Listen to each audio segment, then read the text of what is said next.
let me go back home to my safety. This is too much. The world is too much. I think I waited a long time wanting a community or to feel connected, and I had to realize that I actually did have a community, and the connection I was missing was connecting to me. I actually need to sometimes not hear other people's thoughts. Well, and it's just realizing that we were processing things all the time. That's why I'm so tired. But even your senses, like your senses are processing even when you don't think about it. Think about it now. Your butt can feel like your chair. You're smelling all the smells in the room. Feel your feet on the floor. We should meditate. Y'all let us know if you want to take some deep breaths before we start. I'm down. I don't know. Would we schedule our time to go out to eat? No. I don't think so. This is Sistas Declassified, the podcast where Taylor and Taryn, your virtual sisters, share experiences, insights, and of course the juicy secrets that never leave the sister circle. So shh, listen up. The Declassified convos are starting now. Welcome back to Sistas Declassified. We're the real life sisters who decided to start a podcast instead of mistaking solitude for isolation. But before we get started, we don't want you to forget to like and subscribe so you can get your weekly dose of declassified moments. And I want to send out another reminder that we are also on Apple and Spotify, so you can find us on all platforms for podcasts now. Yeah. Woo. So let's get right into it with our declassified moment for today. No filter, no fluff. Solitude isn't loneliness, it's self-connection. And when we embrace our own company, we can grow, reflect, and recharge without feeling cut off from the rest of the world. I have to agree with that. And I think our instead of for today, if we're thinking isolation or solitude for isolation, was interesting. I thought that was a good one for us today because I think we could have easily mistaken us not being close as like we're isolated from each other. And I think for a while we were.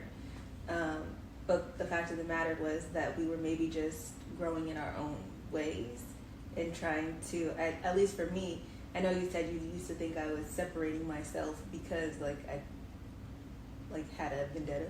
I don't know. I would say sometimes it seemed like you didn't want to be labeled as similar to me or in my shadow. Mm-hmm. And I'd say maybe a little bit in some respects that was true, but also I just wanted to have my own identity. And so I was having solitude, I think, or separation in order to know what I wanted for myself and know what was important to me, and not just because my sister does it. Mm-hmm. And then I think that in turn maybe resulted in some isolation because it was okay, well, how do we get back to that? Right. It was well, she doesn't like any of the things I like. She thinks I'm corny. She thinks my friends are lame. I don't know what to talk to her about. But with that, I think I didn't know how to have both. Mm-hmm. I didn't know that just because you are creating your own identity doesn't mean you can't still have people.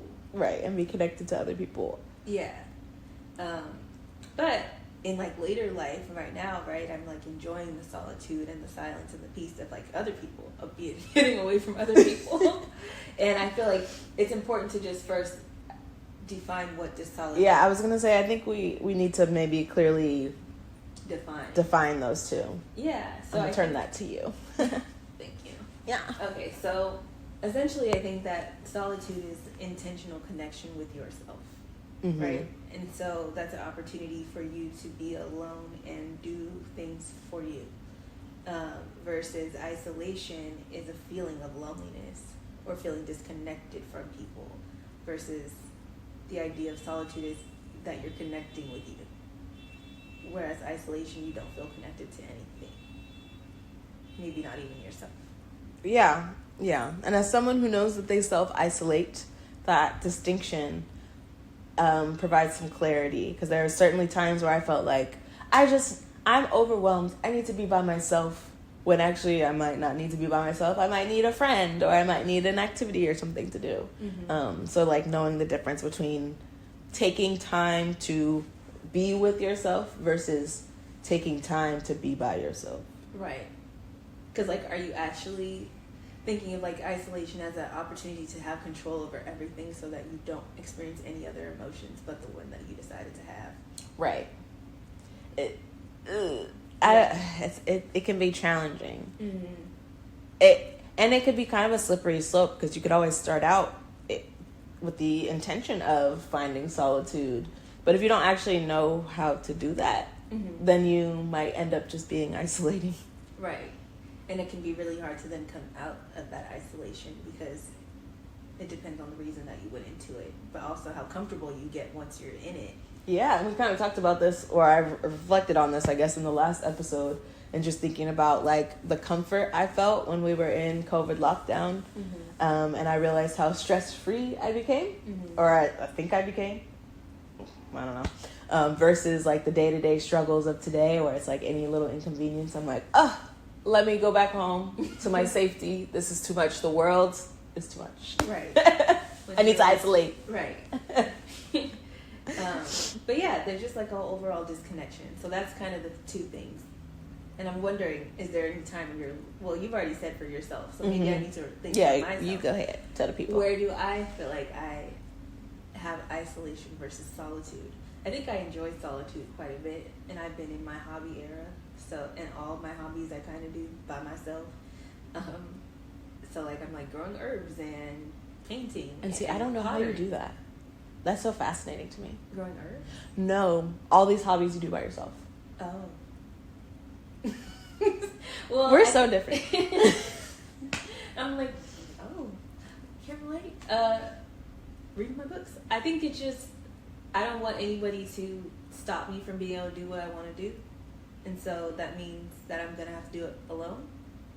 And like, I could go out and find a baking club or like a pottery class that has like, I mean, I am in a pottery class, but that is more like community focused and like trying to get us to do, like get to know each other. Because really, I'm at pottery alone. Like, Right, you're there learning a skill, and there's a teacher to check in with you every now and then. Exactly. So it's not, it is an opportunity for solitude. And my teacher even says, like, I'm going to have my music in, talk to me if you want to, but I'm meditating. Like, Talk about a great way to get paid. Okay. honestly.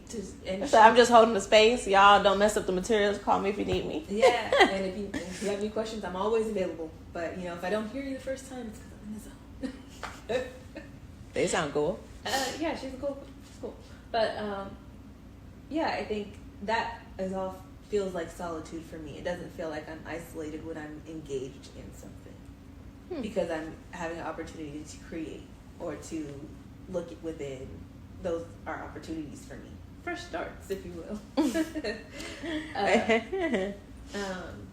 So yeah, I think I waited a long time wanting a community or to feel connected, and I had to realize that I actually did have a community, and the connection I was missing was connecting to me.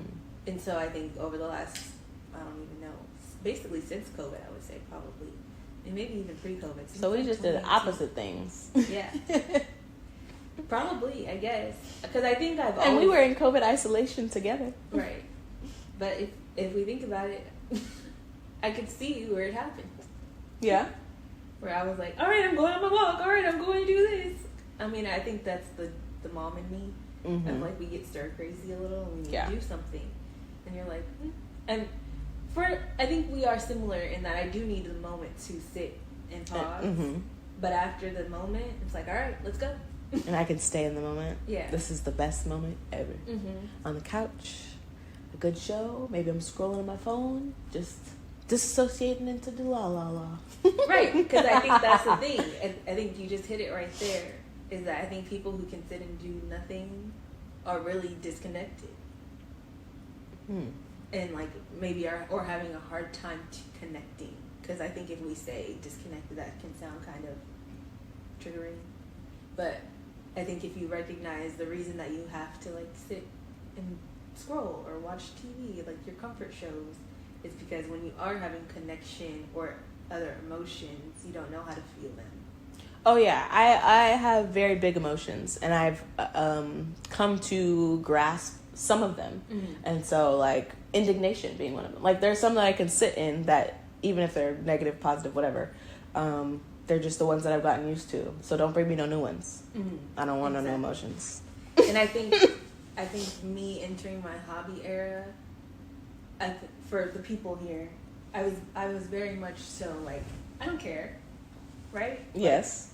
And so I think being in COVID was like allowing me to say like, I do care about some stuff, but I don't need to express it in the way that other people do, but I need to express it somehow. Mm-hmm. And so it was like, well, where can you like find joy? Or it's hard for me to express like love you, all that kind of stuff. I know. I'll say love you, bye, and she'll be like, okay, bye. Okay, but bye. you know what I can do? I can say I love my herbs so much, and I love my What does that say? my Your books and my books and my baking, right? your bed. Yeah. And so I think this is like my space where I can learn to grow those skills, Mm-hmm. and it feels comfortable, but I'm also like creating something, because ultimately I'm in like a holistic health coaching class. So if you need holistic health coaching, look for me in like a little bit. Because there's the idea that we are all born to love, create, and learn, right? That feels Generally, natural. as people, right? Those are like our three overarching things. And so I think being able to learn and create from what I learn is then allowing me to express love. Yeah, that makes sense Mm-hmm. because it makes sense to you. No, I mean, like, I meant the things that you are educated on and learn about that you enjoy, you can share because you love them. So you can. That's what I mean. Like, those things make sense to you to translate that love. Yes. That's not. It allows me to have connection, right? So, like, Mhm. if I can then make pottery and give it to people, Mhm. right? Like, I can't maybe tell you I love you, but I can give you this pottery I made. Yeah. When I thought of you when I made it. Right? So I think it's just thinking about how you work. But I didn't realize that for myself until I was in solitude. Right. And I think I'm the opposite in that I'm all words.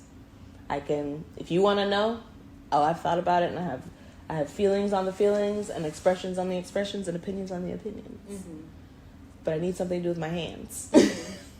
Well, right, because I think you're speaking to the fact that a lot of we are energetic, right? So Mhm. while our words do have energy, when we create and produce, that is what actually moves the energy. Right. So I think once you realize that, then it's like, oh, can't stay isolated doing nothing forever. Because all this energy has to move Mm-hmm. somewhere into something. But anyway, I think we've set the scene on what solitude and Yes. isolation is, and we clearly can ramble. And I think I kind of, even in that, spoke to like the power of what solitude can do. But to clarify. Yeah, you have a clarifying statement? Oh, no, You said, but to clarify. Or I should say, but to summarize, I guess, Mm-hmm. or to sum it up, there are obviously benefits to having alone time. It gives you a moment to have clarity of thought, gives you some time to have some deep self-awareness without like distraction or an audience, and it gives you time to just like be creative, you know? Without judgment. I think that's the biggest thing. I think obviously if you are having a big inner critic in your head, then you're having judgment wherever you are. Yeah, it's tough But I around think here. when you are in solitude and allowing yourself to make mistakes or just be or lay down and do nothing, Mhm. right? Like those can be still opportunities for growth that you wouldn't have if you weren't doing it intentionally. Right. You have to know that your goal was to rest and recharge when you're laying down, especially if you have a strong inner critic, because otherwise you're looking at the laundry you didn't put away and the dishes in the sink and the work on your laptop. It's like, nope, I said it. It requires discipline too, though, because I set aside this time. I know I did the things I said I was going to do. I've earned this, for lack of better words. I deserve it. I need it. You didn't earn it. You deserve it. I deserve it. I deserve that. Mm-hmm. Easier said than done, though. Definitely easier said than done. But I think the intention behind it is just the biggest key. And I think not thinking that you're in solitude when you're scrolling on your phone. Or, Right.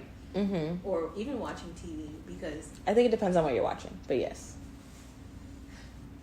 I think when you are engaged in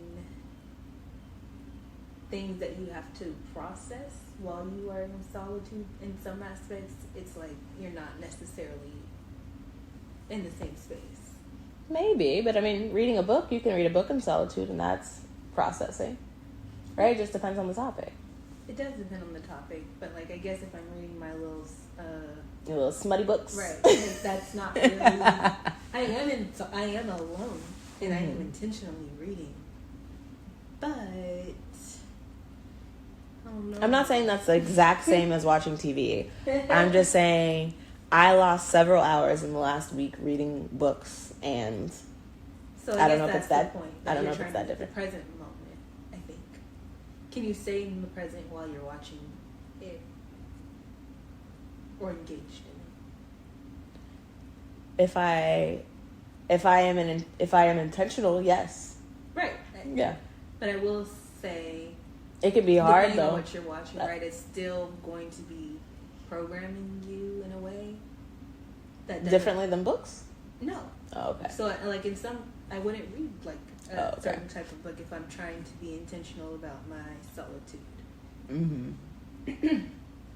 But anyway, I think what you do in your solitude varies for you ultimately. But I think just the intention behind it is what is really big and important. And I think the power of silence is really good. And so I guess that's I be where trying I'm to tell my hitting husband on. that. Yeah, that's where I'm hitting on. Like, I don't know about TV or even music. I get that. sometimes. Yes, because it does produce. New thoughts. It produces new thoughts. I totally agree with that. There are definitely times where my husband will come home and it'll be silent, nothing's on, and he's like, "You just in here?" I'm like, "Yes," because I actually need to sometimes not hear other people's thoughts, whether that's through their music, through their TV, through their YouTube channel. Well, and it's just realizing that we're processing things all the time. That's why I'm so tired. But even your senses, like your senses are processing even when you don't think about it, but you think about it now. Your butt can feel like your chair, right? You're smelling all the smells in the room. Right. Your eyes dart every time the fan makes the blinds flicker. Mm-hmm. Your feet, feel your feet on the floor. Or for me right now, I can feel my feet touching my thighs. We should meditate in one of these episodes. Y'all want to meditate? definitely can. We could be present. I appreciate when people are like, okay, our episode's starting, let's start with 3 deep breaths. But I didn't think you would be down for that. But maybe. Y'all let us know if you want to take some deep breaths before we start. I'm down. But anyways, I think just thinking about what isolation is and what are the pitfalls, because obviously you're doing the same action, Right. technically, right, when you might be in your room alone. Mm-hmm. But how do you know the difference? So I guess it's like, do you feel lonely while you're doing that thing? So if you are isolated in your room or wherever in your home, you could even feel this way outside your house. Right, with other people. Or doing an outing. Like, could you go out to eat? Do you feel isolated if you're out to eat by yourself? Or do you feel like you're in solitude? I've taken myself out to eat before. I would say feels more like solitude than isolation, but I haven't done it in a while. Mm-hmm. But I know there's plenty of people who would say, like, I cannot go out to eat alone. I feel very much like that is so weird. Yeah, I don't fit in that bucket, but I guess I understand it. But I think that's also often people who don't spend a lot of time by themselves or like can't spend time by themselves. It's that disconnection from yourself. Yeah, right? Because there's a reason that you can't spend time with yourself. It's because you got a lot going on there you don't want to think about. You got stuff to unpack. That's what therapy's for. And even if you just start to do it for like 5 minutes, it can be tough because you'll get some random memory from when you were 5, something that really embarrassed you last week that you hope you forgot about. It could be happy memories too, I suppose. It could be all kinds of things, but you just don't realize it until there's no noise. I know, and it's kind of weird, like when it's silent, which sounds bad because silence should be natural, but it's so unnatural now. I really want to start going to bed without the TV on. Like I've actually been doing that with my challenge. I want to. But it means I either need to go to bed much earlier than my husband, or like I don't know, or get him on board. If he's open. Right. No, we broached the subject. I'll say. Well, and it's thinking about what your routine is going to be like, because now that I've incorporated that into my routine, we have always slept with the TV on our whole lives. Family, like that is just how we go to bed. That's how we operate in the house. We walk in the house, the TV turns on, and there's a TV in every room. And Brandon has always been like, I need to sleep without the TV, and it's like, well, I can't. Right, my brain, there's so many thoughts going on in there. Yeah, so he's always going to sleep after me, so he can turn it off once I'm asleep. But now that I've been going to sleep without it, I have to have a new routine. Mm-hmm. So like I'm like painting at night, or I'm stretching. I'm like taking a long shower. I be taking them long showers too. Making my tea at night, like journaling and having like really quiet time, so that actually by 9 I am tired. Your brain's done. Yeah, like it's actually ready for bed. And I still read my books too. And then instead of having the TV on, I just read to go to sleep. Yeah, I've been doing that lately. The challenge is the schedule. So if I am not asleep by the time he comes in there, then now the TV's back on. Mm-hmm. Which, like, I'm not like, please don't turn. I'm not making a big deal. It wasn't like I haven't been making a very strong effort. Right. But it's more like an idea that I've noticed there's a difference in my quality of sleep. We've also been binge watching Game of Thrones because I've never seen it. Don't spoil it for me, please. We're like halfway through season 5, I think. So almost there. But I've been having nightmares.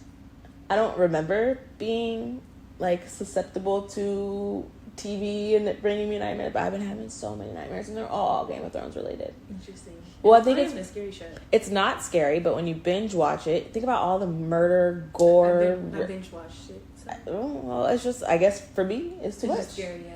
It's too much to do. It is a lot going on. Well, and if you're gonna watch like 6 or 7 episodes, and that's kind of all you do all that whole day, like you spend a Saturday doing that. Mm-hmm. It's like that's all that's on your brain. You go to sleep with that on your brain. You don't do your nighttime, or you don't do anything to disconnect from that. Right. You go to your sleep. Brain is processing. And now I'm in Westeros trying to figure out how to kill the king. Right. This is why I need friends, so I have friends. This is why I try to stay connected to my friends, so I can have other things to do other than watch TV. You don't stay in isolation. Yeah. You have intentional solitude. Me and my friends have a bi-weekly, tri-weekly, not tri-weekly, what am I trying to say? Yeah. I don't know. FaceTime call. Oh, that's good.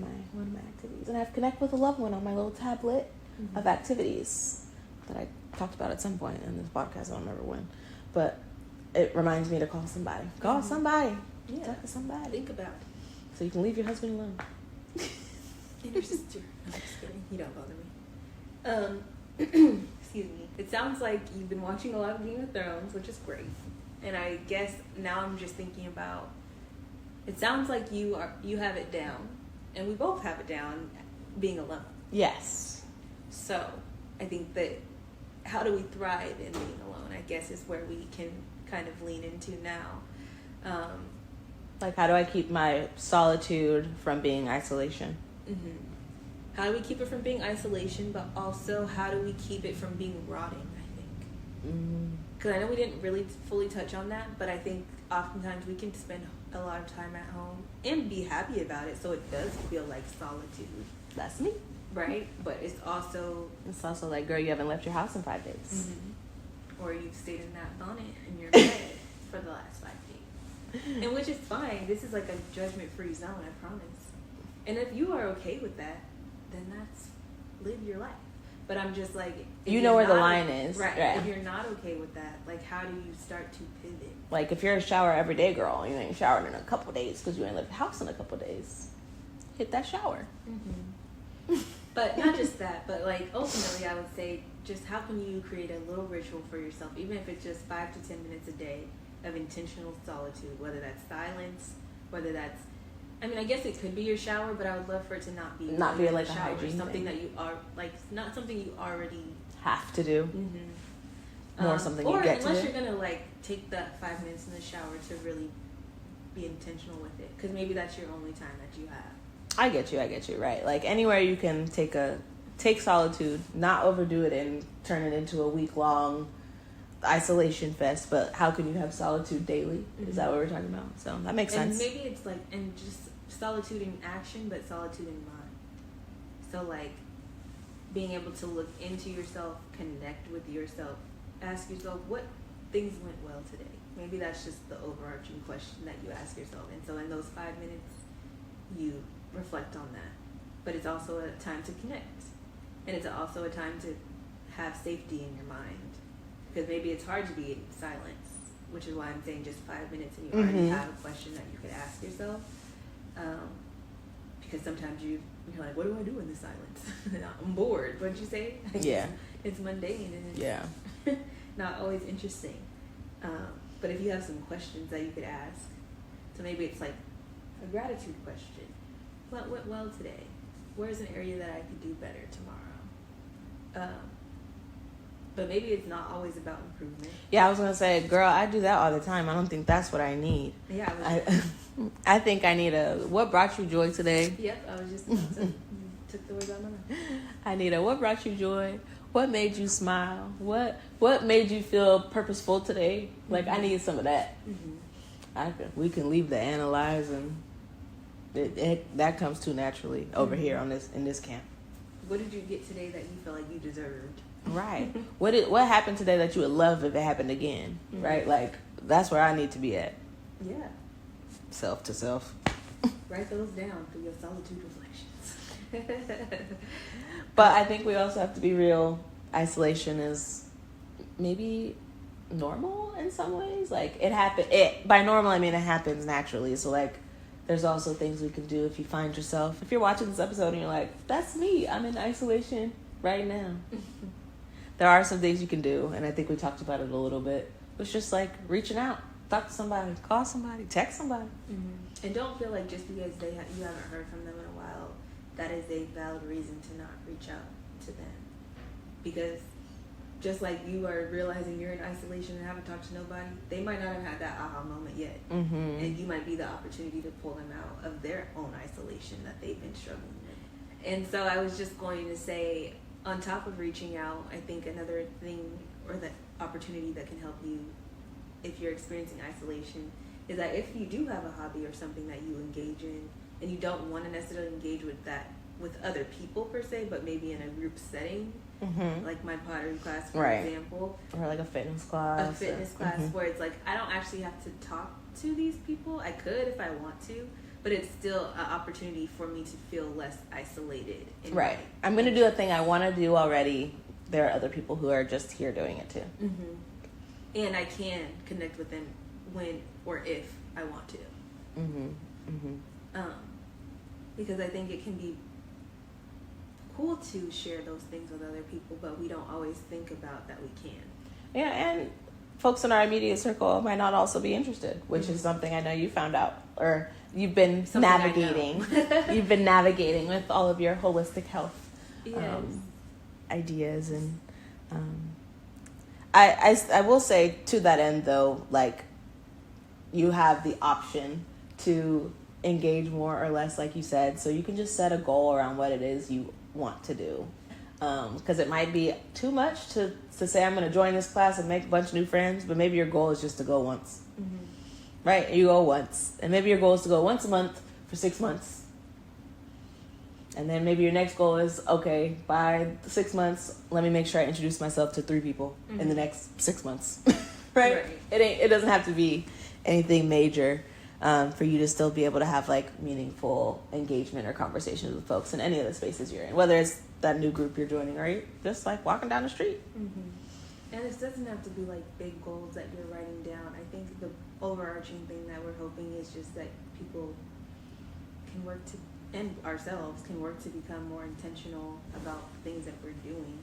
Because I think the way that society is set up wants us to be very mindless. Oh yeah.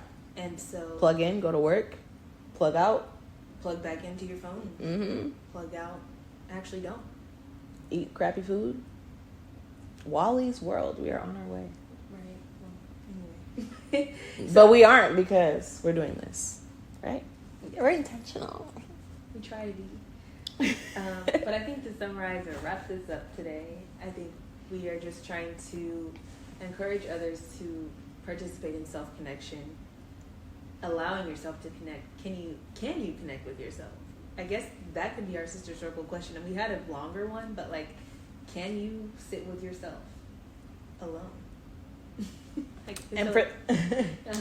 was just gonna say, and for those of you who can, I would love to know like what it is that you do and how you still are able to remain or keep your solitude balanced with connection with others, because I think that's something I struggle with, trying not to be inundated with like false connections, or just like being too much of a sounding board for all of the noise and media out there, but actually intentionally instead of connecting with people that I want to connect with or know or intentionally connect with, even if, whether it's myself or someone else in my real life, as opposed to just like getting social media or news or whatever. Noise. Your favorite word, I think the parasocial relationships have made us feel like we are having connection all day and we're not. They have. Yeah. They have. And like, it's tough because like, do I consider my internet friends my internet friends? But they're specifically my internet friends, not my friends. Right. Like the crossover, it's got to happen in real life. Yeah. And there has to just be reciprocity. Anyway. All true. Just let us know down below what you guys think. So what do you love to do alone? Or if you don't love to be alone, what is something that, I lost it. Well, I think it's, can you be alone first and foremost? Like, we want to know if this is just something that we are thinking about and coming into and naming for ourselves, or if there are other people who are like, nope, me and Solitude besties, we do it all the time and this is what I do. And if you haven't done it, like, what might you consider doing to be in solitude? Even if it's just 5 minutes, journaling, whatever. Yeah, let us know down below. And remember that we are now on all platforms, and we want to thank you guys for watching. Don't forget to like and subscribe. Catch you in the next one. Bye. Bye.